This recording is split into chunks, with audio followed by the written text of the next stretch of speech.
Merci à vous de votre fidélité au 16-18. On va à présent parler de l'Ukraine et de cette réunion à Berlin que vous évoquiez. Une réunion, pourquoi faire? Aurait-on cyniquement envie de se demander? La négociation avance au forceps. L'envoyé spécial américain de Donald Trump rencontre donc ce week-end Volodymyr Zelensky et des dirigeants européens à Berlin.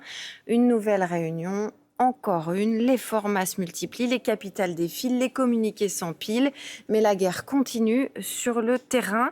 Alors, à quoi servent-elles réellement ces réunions européennes? À peser dans la négociation ou à tenter d'exister dans un rapport de force qui se joue désormais sans le vieux continent? On en parle avec nos invités. Gérard Vespierre, merci d'être là, spécialiste de la géopolitique, fondateur du Monde décrypté. On est aussi avec Yves Doutrio, ancien ambassadeur de France auprès de l'OSCE, et en direct avec Yves Bourdillon, journaliste au service international des Échos.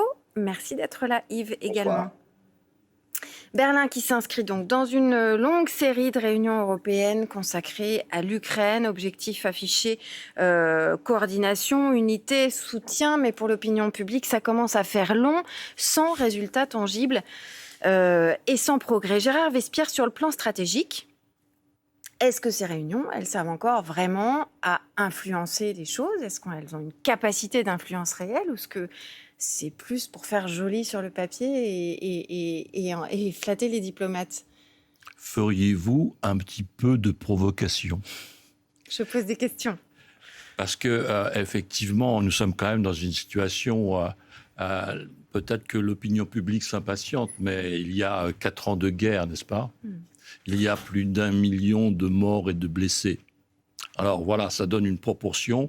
Et ce qui se passe donc pour résoudre cette situation de pratiquement 4 ans prend un petit peu de temps, mais pas tant de temps que ça. Parce que les choses ont commencé vraiment sérieusement au mois de février en ce qui concerne les négociations. Et je pense qu'à la fois le nombre de négociations qui ont lieu actuellement, le nombre de rencontres plus exactement, et leur fréquence, leur rythme, voyez-vous, s'accélère. Il y a eu des semaines et des semaines entre la grosse colère du salon, du bureau ovale entre Trump et Zelensky, et puis ensuite la paisible rencontre de Saint-Pierre-de-Rome, oui, des semaines. Et là, vous n'avez pratiquement pas de jour où il y ait des rencontres. Donc ça veut dire qu'effectivement, on arrive à un niveau de fréquence qui est un bon indicateur sur le degré d'avancement des choses, même s'il n'y a pas de documents qui sont sur nos bureaux qui nous permettent d'étudier. Le fait de voir ce processus s'accélérer est un très très bon indicateur, humblement à mon avis. Gérard Vespierre, vous n'êtes pas d'accord? Alors, je voudrais revenir sur le commentaire de Bernard Guetta, sur le camp, parce que ça c'est vraiment très important, le camp USA-Russie. C'est une belle formule, ça fait plaisir, ça choque, c'est bien. Et alors, qui a sanctionné la première société pétrolière russe? Lukoil, Washington. Qui a sanctionné la deuxième société pétrolière russe? Rosneft, Washington. Est-ce que c'est le Charles de Gaulle qui est dans la mer des Caraïbes ou c'est le Gerald Ford?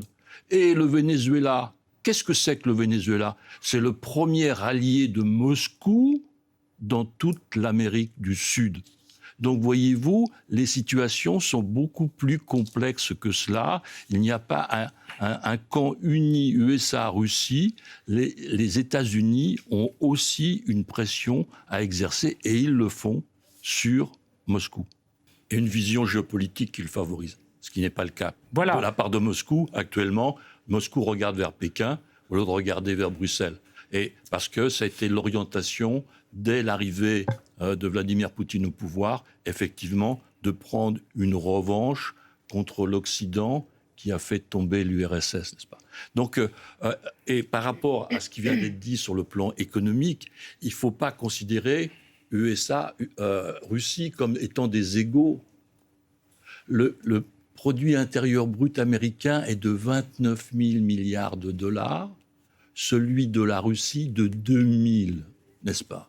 C'est-à-dire que la Russie a un produit intérieur brut entre celui de l'Espagne et de l'Italie. Alors quand vous ramenez les choses à leur proportion, à leur échelle, vous voyez qu'il y a d'un côté des images qu'on nous propose, mais aussi des réalités complètement différentes. Le gaz russe dont il vient de parler à l'instant, effectivement, vers l'Allemagne, pays démuni, mais le gaz russe vers le premier producteur mondial de gaz, qui est là, ce sont les États-Unis, voyez-vous, ça n'a absolument aucun sens. Bon, donc, mais par contre, ça fait partie du mécanisme d'appâter les Russes pour obtenir une signature de paix en Ukraine.